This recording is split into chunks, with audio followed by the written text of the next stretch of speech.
Good morning. Today, I'm going to be sharing with you the consequences of adolescent drug exposure. And when I first adopted this title slide, it said the consequences of adolescent drug exposure are high.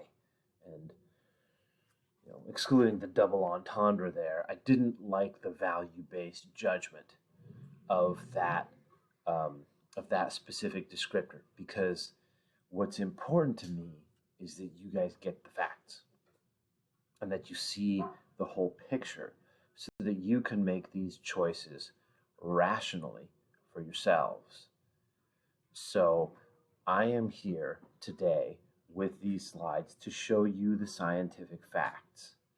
And as always, you can send me questions, and I hope that you find this both um, meaningful and relevant, because I think this is important for everyone to know. I certainly wish I knew it when I was your age.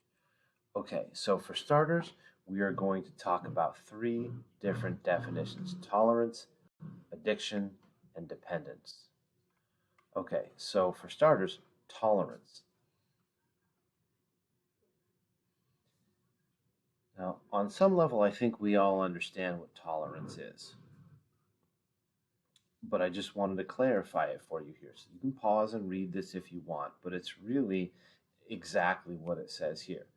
You can technically build up a tolerance to anything, but in this context, we're talking about tolerance to a drug or alcohol, which is a state in which you no longer respond to a certain amount of a drug, and therefore a higher dose is required to achieve the same effect that you got before.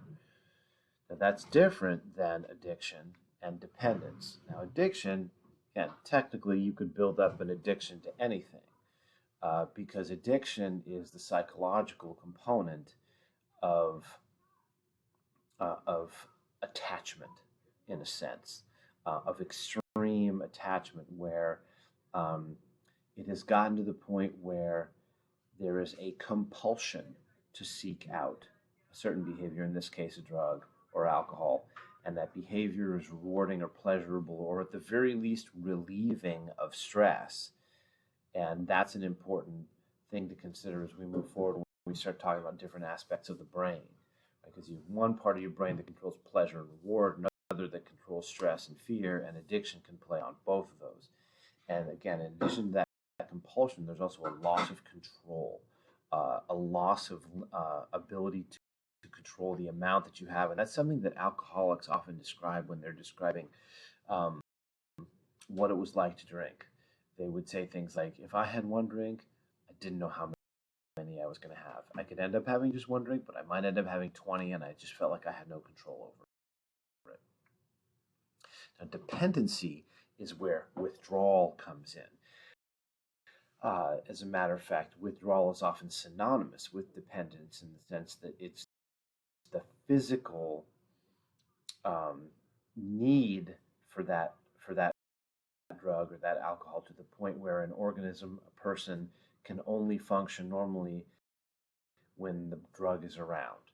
And there's a physical disturbance when the drug is removed, and that could be something as simple as feeling agitated, or something as serious as a dramatic rise or drop in heart rate that could even, in some cases, be life-threatening. For example, withdrawal from alcohol can actually be deadly. Withdrawal from some prescription medications like anxiolytics, anti-anxiety medications like Xanax, those can also be deadly if they're not monitored by a doctor. Okay, so there are a lot of different parts of the brain here, and it's totally fine if you want to pause to try to kind of digest these. Now, I think we have discussed at this point every one of these four brain sections to some degree. I know we've talked about the prefrontal cortex, where you have your reasoning and judgment. I know we've talked about the amygdala, your fight or flight stress center, The hippocampus is something we've mentioned a few times. I know it was mentioned by a couple people in the Socratic seminar in relation to the studies that were done on the effects of exercise and how exercise can boost learning. Exercise can boost academic performance, and that is because of the way that exercise increases blood flow to your hippocampus, which is your memory center. And another part that's going to be really important is the pleasure and reward center of your brain, which is called the nucleus accumbens. There's also a separate section that's kind of on the other end over here called the VTA, or ventral tegmental area. But for our purposes, if you hear me talking about the VTA or the nucleus accumbens, we're going to consider them the same thing, even though they're technically separate brain areas. They're both responsible for pleasure and reward. And we know from studies that have been done on animals, and whether it's rats or monkeys, their brains are almost identical to ours in each of these sections, with the exception of the frontal cortex. But as you'll see later, I'll show you MRI images, CT scans, PET scans of different parts of the brain to show how these drugs can work both acutely, that is to say right now, and over time. So you can see, and I would never ask you to identify in a picture of the brain. I might ask my psychology students, but I wouldn't ask you guys to identify where in the brain these exactly work. But as you might remember, this arc here is part of that nucleus accumbens, that pleasure and reward center, as well as the pain center, which is right above it, right, where you can see alcohol working as well, amphetamines, ecstasy, etc. So these work on our pleasure centers and as well as our pain centers. And both of those are important. Okay, so the next few slides are going to be very technical. So really amp up that attention. Make sure you're not doing anything else, because this is going to be really hard to follow if you're not paying full attention to what I'm showing you here.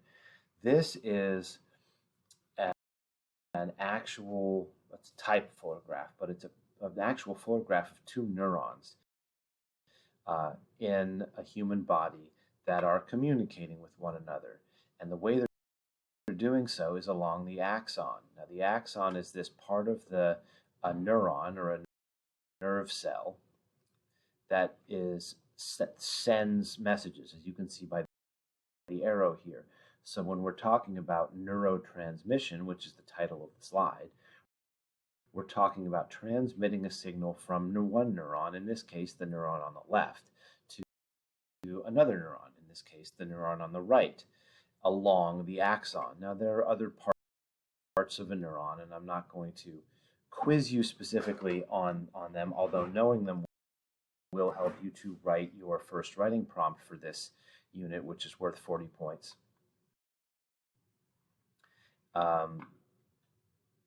This sending nerve cell transmits its signal along the axon to this kind of, I don't know, it looks like a little bell shape here at the end, and that's called the axon terminal. And that connects with a part of the next nerve cell, which is called a dendrite.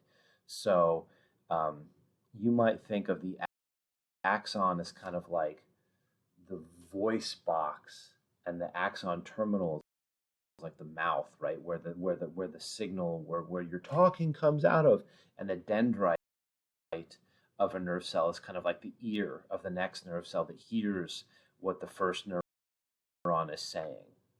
So this is a computer-generated image, obviously, but it's a magnification of that circle, right? So you can see that bell-shaped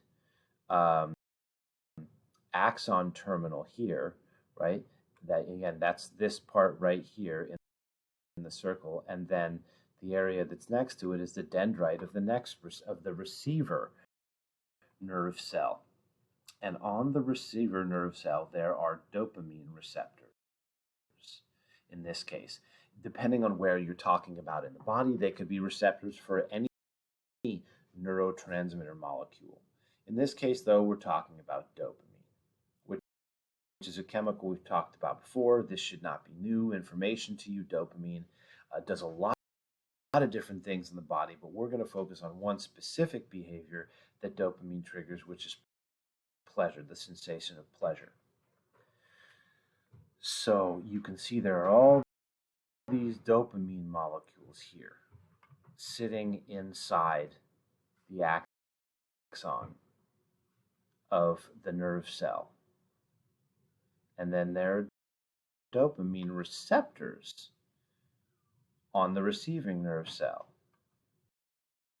Now you can think of a receptor as like a lock, and the molecule that fits it, in this case dopamine, is the key.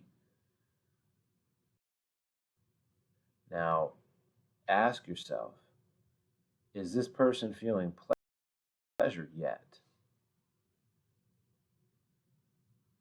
You'll probably find that the answer is no, because let's check out the next slide. This person is starting to feel pleasure. Oh, sorry, I forgot. There's this slide first.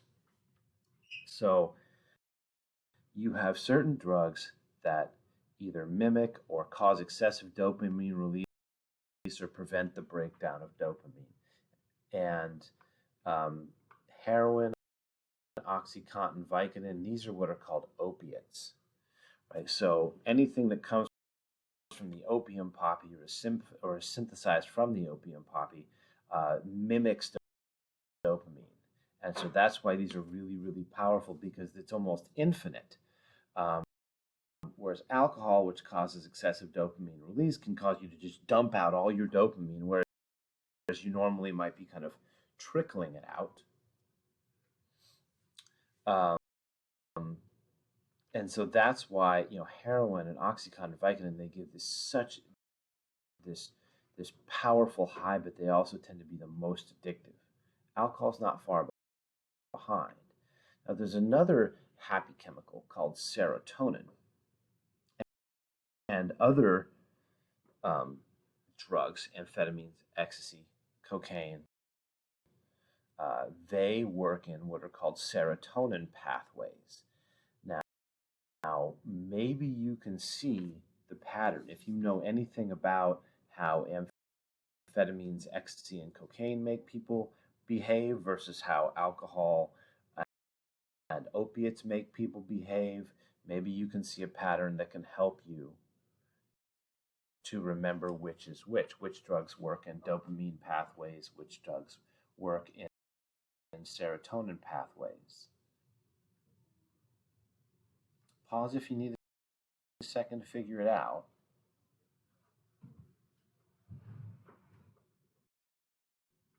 Okay, well done, that's right. Serotonin drugs are what you might call uppers or stimulants, whereas dopamine drugs tend to be more downers or depressants. And that doesn't mean sad. It means slows you down, depresses your nervous system. So dopamine, depressant, serotonin, stimulant. That's how I remember it. So here we are seeing the activation of a neurochemical pathway where you can see this person has started to feel pleasure because the dopamine is landing on the dopamine receptors, and they're going to get that sensation of pleasure. Or maybe it's something that's releasing serotonin that is landing on a serotonin receptor. Now, as you can see, the dopamine receptor and the serotonin receptor, as well as the dopamine molecule and the serotonin molecule, they're all shaped differently, which implies that they don't work in opposite pathways. The dopamine key, the dopamine molecule, isn't going to unlock the serotonin receptor. The serotonin molecule isn't going to unlock the dopamine receptor.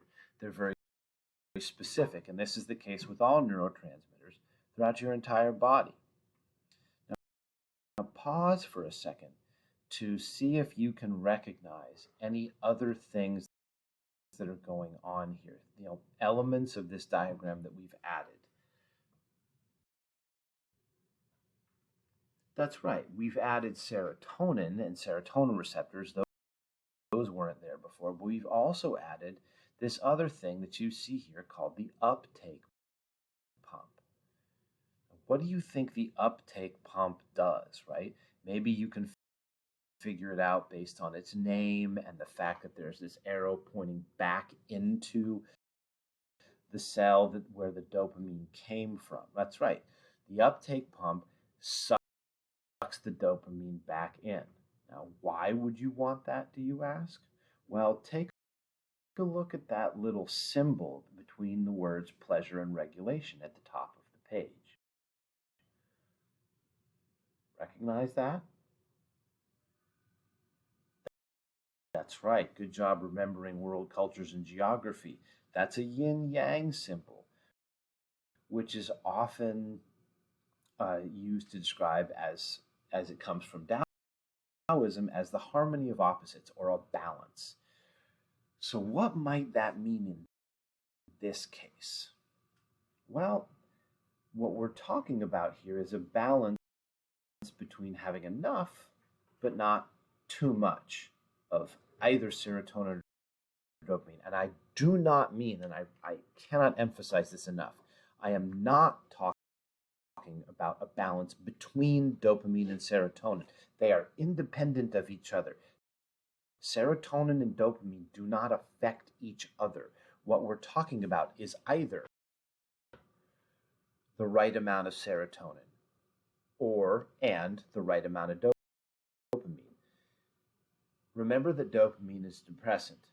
So what do you think might happen if there's too much of it?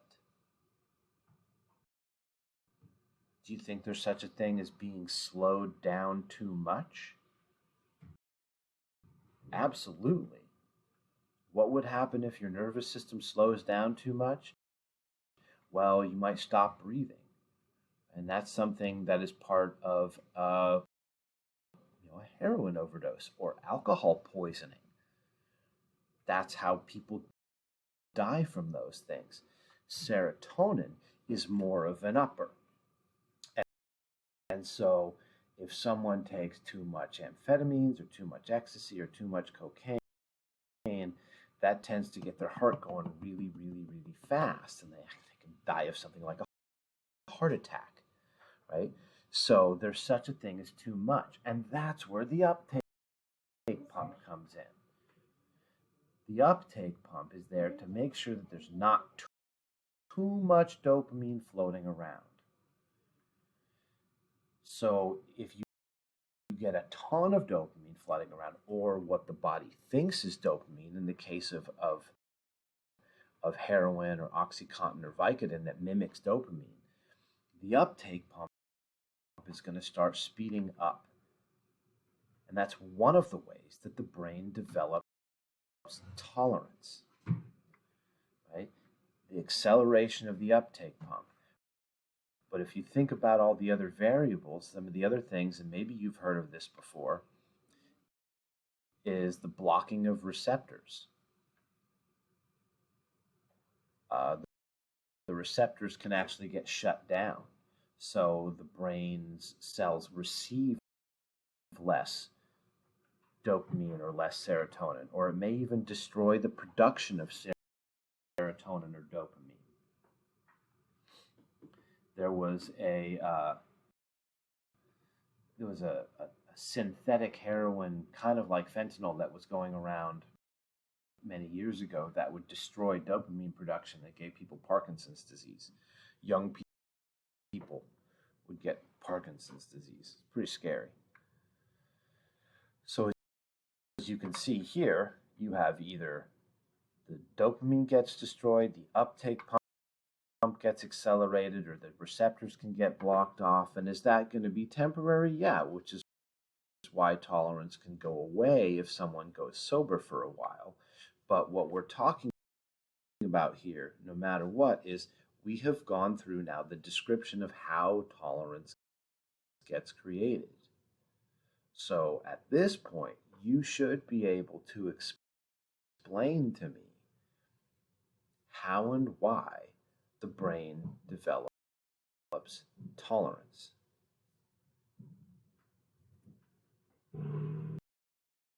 Okay, moving on. Sensitivity to reward.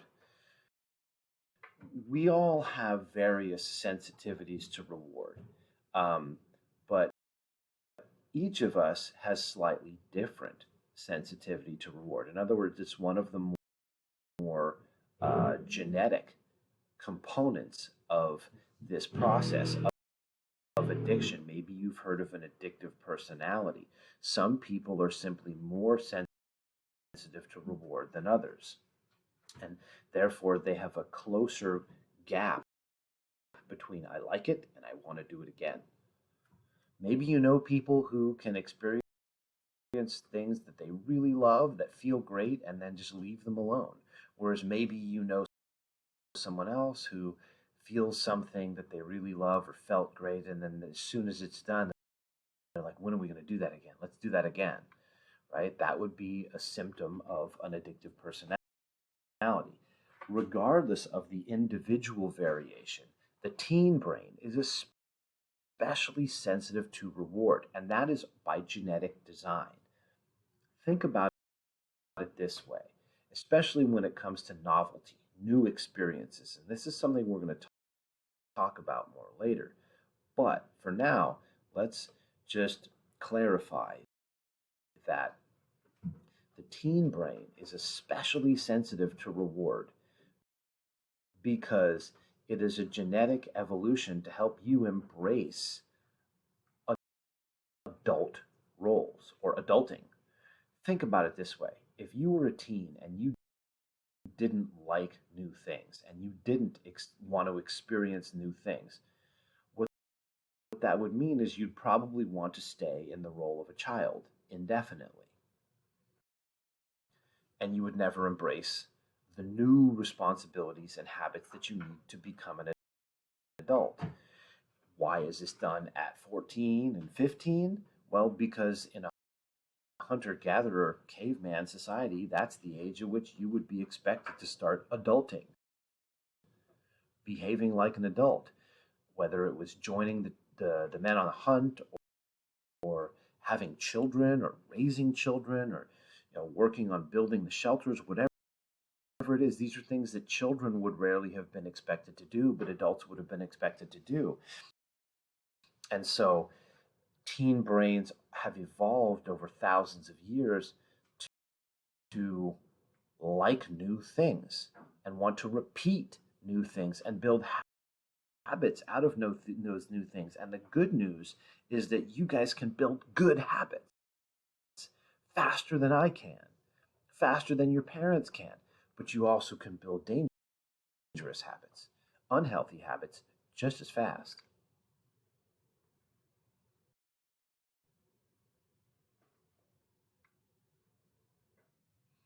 The other thing is that teens inherently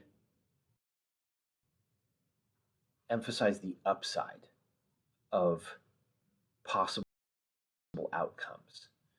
And that's understandable because, in theory, you have your whole life ahead of you. The odds that a teenager can recover from a risky investment or a risky decision are generally higher than a 40-year-old or a 50-year-old doing so.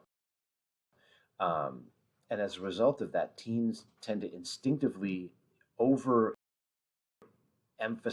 and overvalue the upside, the best case scenario. It's a compliment to you in a way because you can be eternally optimistic in ways that adults have a harder time doing.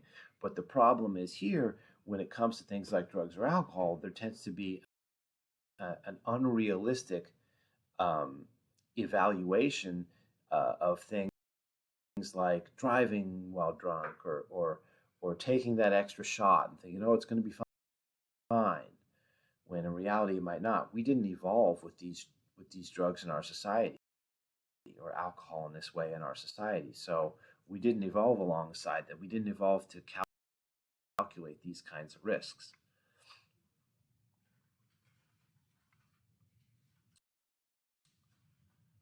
Okay, You can pause if you want to digest this information a little bit more, but it's pretty much what I was saying already.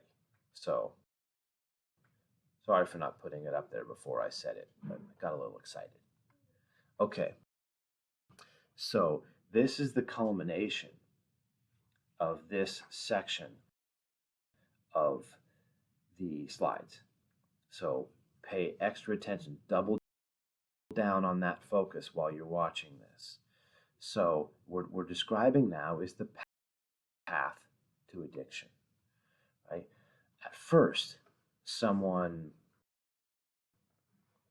experiences pleasure from experimentation with a new thing, right? There's that novelty, that new thing that teens are wired to seek out and to like, right? And maybe this is a new sport. Maybe this is a new friend or a boyfriend or sex. But if it's something like alcohol or even marijuana, right? If there's that pleasurable sensation, there's going to be some degree of, I want to do it again. Now, maybe that's really mild for you, or maybe that's really overpowering. And it's definitely something you want to know in yourself, but also in the people that you care about. You know, I see in some people I care about a much stronger connection between I like it and I want to do it again. And those are people in my life that I try to look out for that much more. Okay. If you get to the point where you have a habit that has formed, which is to say you're using it on a regular basis, you're planning to use it. Might not be every day, might not even be every other day. Maybe it's just, oh, how are we going to score this weekend? Who's going to get us the hookup? Or you're going to get us the hookup, whatever it is, right? It's planning to use it, planning ahead, anticipating doing it. That's that habit formation. And the thing with any habit that we have is we want to convince ourselves that we are doing the right thing, that we make wise and rational choices. Because if we didn't, we'd have to question every choice we made. And so we tend to get very protective of our habits, even our bad habits. And this is where the amygdala comes in. When we start anticipating something, especially something we like, wanting it, expecting it to be there, then when it's not there, it becomes a very stressful thing. And the more frequently we do something like alcohol or ecstasy or Xanax or Vicodin or even cannabis, the more we start to stress out when it's not there, especially because the dopamine levels or the serotonin levels in our brain start to go down. We've all seen that, that idea of, oh yeah, it spikes and then you crash, right? And how much you crash, that's relative. But the point is, when your dopamine levels go way down in your brain or your serotonin levels go way down in your brain, that is literally stressful, right? Your brain doesn't like that. Your brain interprets that as there being something wrong. And so it gets the amygdala firing to relieve that stress. And if you use a drug or alcohol to relieve stress, the amygdala is going to remember that too. And it's going to make it, that's what you're going to reach for the next time. So the more frequently a drug or alcohol is used to relieve stress, to relieve pain, the more frequently that's going to happen and the quicker that you're going to reach for that in the future. And that is also going to become part of the habit. And when you add to it not only pleasure seeking, but pain avoiding, that's a really, really hard habit loop to break.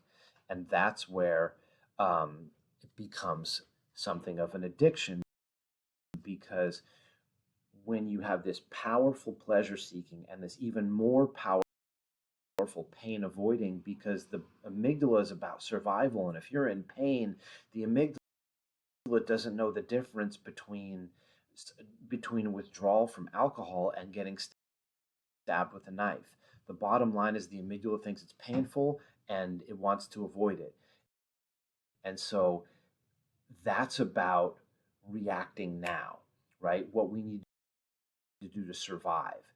And when we're in survival mode, like we are when we're in withdrawal from a drug or alcohol, then the prefrontal cortex tends to go offline because it is considered the least necessary for immediate survival. It's the most expendable, and therefore when we're in a stressed state, when we're in that fight or flight state, when we're feeling a lot of pain, as we all know, we tend to experience worse judgment, right? Our judgment goes out the window when we're really stressed, freak out, angry, whatever. And that's because when we evolved to deal with threats that were right in front of us. I mean, what were the kinds of things that were going to threaten our survival? A mountain lion, a saber-toothed tiger, a snake. The kinds of things that needed us to act quickly, not perfectly. And so we evolved in survival mode to react as quickly as possible, even if it was kind of messy. And so our frontal cortex, which works really slowly and is all about doing the right thing and thinking ahead and planning out the actions and consequences and weighing the pros and cons, right? You don't need that when someone's running at you with an axe, when a saber-toothed tiger emerges from a cave right in front of you, when there's a cobra or a rattlesnake that's right on the path in front of you. You just have to move. It doesn't matter whether you move perfectly. You just got to move away, right? So our frontal cortex tends to go offline when we're in these really scary situations. And the brain interprets withdrawal as a really scary situation. Now, the problem is the prefrontal cortex isn't fully grown in an adolescent. And as you'll see in some of the MRI scans and PET scans and CT scans that I'm going to show you, if the brain is constantly depriving the frontal cortex of nutrients and blood because withdrawal is constant, right? If a teen is habitually using drugs or alcohol, then the teen is habitually depriving the frontal cortex of the nutrients and the blood flow that it needs to grow. And what we found is that it stunts the growth permanently in a lot of cases. That teens who habitually use drugs or alcohol have frontal cortexes that never reach their full potential.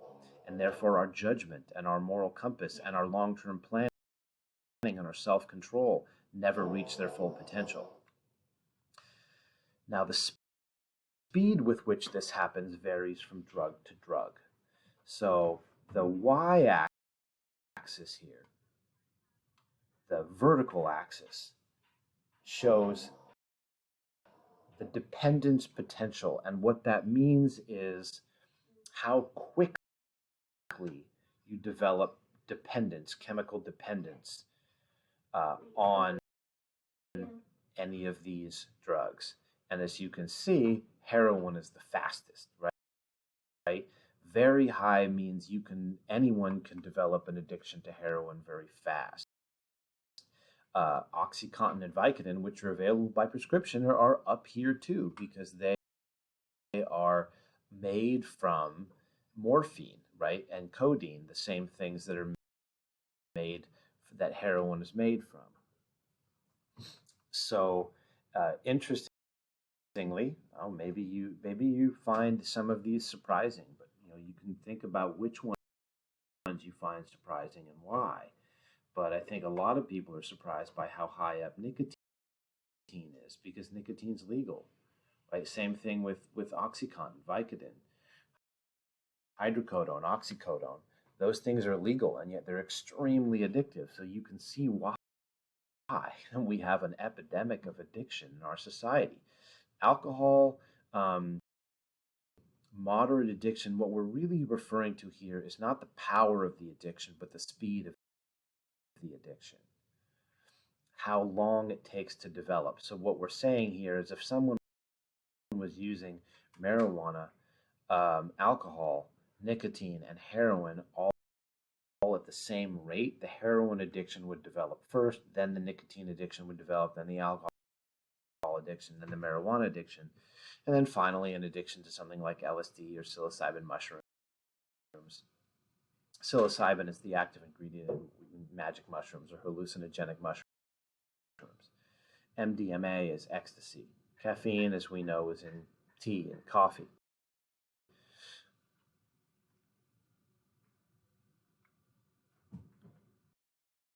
Now, this is what I was referring to before, right? This is the back of the head. This is the front of the head at the bottom. So this is the frontal cortex. And this is not while someone is drinking. This is what's called, resting brain activity. And what we can see from this scan is that the 20-year-old non-drinker has a lot more baseline activity in his or her frontal cortex than the regular drinker does. So this regular drinker is consistently stressing out his or her brain with the fluctuating levels of dopamine to the point where the frontal cortex starts going offline, and that can be permanent. Now, this one is interesting because I think it shows just how powerful addiction is. The amygdala is that fight or flight center, that stress center. And what we're looking at here is the amygdala of a recovering cocaine addict. Now, this person is someone who doesn't want to use cocaine. They're clean, they're sober, they just have a history of cocaine addiction. And when this person is shown a nature video, the amygdala doesn't light up. But when the person is shown a video of someone cutting up cocaine, putting it in lines, things like that, the amygdala starts firing. Now, does that tell you that there's an instinctive sense of want? Not want.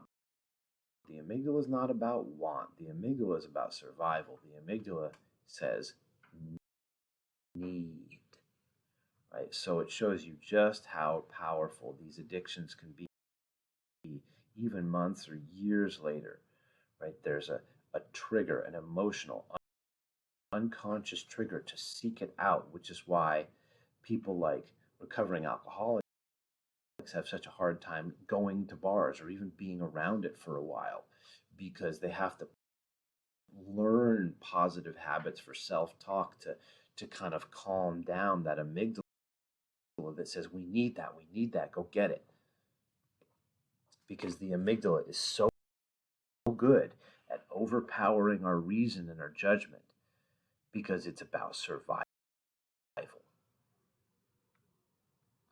Now, this is what I was referring to before about the development of the brain. Now, these blood flow spikes, these rises on the green line here, represent growth spurts in the brain, and each of the growth spurts represents a different part of your brain. For example, I think at 5 to 6, I think it's memory, and at 8 to 9 is when you get a spike, I think, in the motor cortex, so you become a lot more coordinated around age 8 or 9. Don't remember what the spike is, 12 to 14, that might be hippocampus memory, but 15 to 17, that is when you have a spike that precedes the growth of the frontal cortex. So what that means is we all know the frontal cortex doesn't finish growing until 25, but you have this massive growth spurt in it somewhere between age 15 and 18. So you do most of your growing in that area between that time. So it's an especially sensitive time because it relies on that increased blood flow. And if you don't get that because you're constantly suffering with withdrawal or feeling washed, right? It doesn't have to be the withdrawal, but if there's that spike and crash because of habitual use of something like alcohol or some other drug, then this spike might never happen, as we saw in the scan of that 20-year-old drinker. Now, it'll be interesting to see if you can make some connections with some of this information, right? We see, not surprisingly, that binge drinking teens make a lot more risky decisions. And you can pause and take a look at this if you want to. But other than that, I'm going to move on because I think it's pretty self-explanatory. This is a slide that I want to see if you can identify the pattern in. As you can see at the top, it says percent probability of becoming addicted to alcohol based on when the individual started drinking. And that's called age of onset, the first age someone starts drinking. And this was a study published in the Archives of Adolescent and Pediatric Medicine. So this was a peer-reviewed scientific study that tried to correlate the age at which teens started drinking and the likelihood that they would become addicted to alcohol.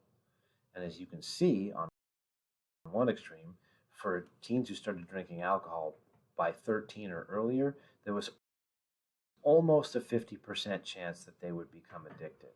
In other words, I think it's 46 or 47 out of 100 teens who started drinking at or before age 13 became addicted to alcohol. And you can see when it gets to 14, that number goes down a little bit, and then there's a big drop here, and then an even bigger drop. And by the time you get to 18, it's gone from 45% down to 15%. It's a huge drop. Now, why do you think that is? That's right, because it's in this range here between 15 and 18 that most people undergo that growth spurt in the frontal cortex. Now, the frontal cortex continues to myelinate and develop until the early 20s, which is why this number keeps going down and down and down until you get into your 20s. But the point is here, allowing your frontal cortex to develop without the presence of alcohol or another drug is a powerful bulwark against addiction. I mean, no one sets out to become addicted, right? No one tries alcohol or another drug and says, God, I can't wait till I'm hooked. But it happens. And as you can see, it happens a lot. And the sooner you start, the more likely it's going to happen. And in case you were wondering if other drugs are different, there have been similar studies done on marijuana. As you can see, the numbers are just slightly lower for marijuana. You know, it's about 44% starting at age 13, but the curve is almost exactly the same. What this chart adds, and it would this would apply to any other drug, which is if you have a family history of addiction, it increases your odds of becoming addicted by about 15%. So some people are more vulnerable than others, and it doesn't have to be addicted to that substance. It's addicted to anything. It's that addictive personality, which is independent of a specific thing. Okay, some more kind of acute effects here. This was a study that was done on monkeys and their serotonin production and the amount of serotonin that was present. And this was the control, meaning this is what was present before any of them were given ecstasy. Now they were given ecstasy. They were given it a few times. I want to say they were given it I think every day for 2 weeks. I can check on it. So that's obviously a lot. But you would think if it's only something that's done for 2 weeks that the brain would recover. But what we found is that even 7 years later, the brain has not recovered from this ecstasy use. And you can see the same is true for things like alcohol, right? We talked about the hippocampus here. You see the hippocampus of an alcoholic, compared to the hippocampus of a non-alcoholic, which is much thicker and more active. And this is just a different view. So this is specifically a teen, right? This is a non-drinking teen and his or her hippocampus, and this is the hippocampus of an adolescent binge drinker. And we're not saying an addict. We're just saying someone who habitually drinks to get drunk. And the memory center, the ability to retain information, literally is less. Okay, so I'm going to stop there and let you write your reflection, and I look forward to seeing it. Obviously, email me if you have any questions. Have a great day.